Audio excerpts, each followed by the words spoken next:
Praise the Lord. இன்றைக்கான கர்த்தருடைய வார்த்தை ரோமர் 8:32.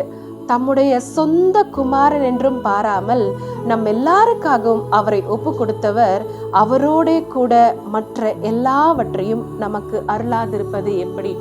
பாருங்க, பிதாவுக்கு தம்முடைய ஒரே பேரான குமாரன் இயேசு கிறிஸ்து, அவர் மட்டும்தான் குமாரன். அவரை நமக்காக இந்த உலகத்துல ஒப்பு கொடுத்தார். பல பாடுகள் பட, வேதனைகள் பட, மறிக்க தன் சொந்த குமாரனை ஒப்பு கொடுத்தார். யாருக்காகன்னு கேட்டா நமக்காக தான். உங்களுக்காகவும் எனக்காகவும் தன்னுடைய சொந்த குமாரனை அவர் ஒப்பு கொடுத்தார். நாம ரட்சிக்கப்படணும். நாம இதே பாவத்தில் இருந்துடக்கூடாது. நாம ஏழ்மையா இருந்துடக்கூடாது. நாம நித்திய ஜீவனை அடையணும்னு சொல்லி கர்த்தர் தன்னுடைய சொந்த குமாரனை அனுப்பினார்.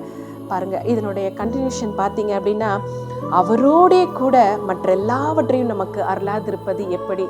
சொந்த குமாரனையே நமக்காக கொடுத்தவர் அவரோட கூட மற்ற எல்லாவற்றையும் சேர்த்து கொடுத்திருக்கிறார். திரளான ஐஸ்வர்யங்கள், உயர்வுகள், ஞானம், செல்வம், சுகம், பலன், ஆரோக்கியம்.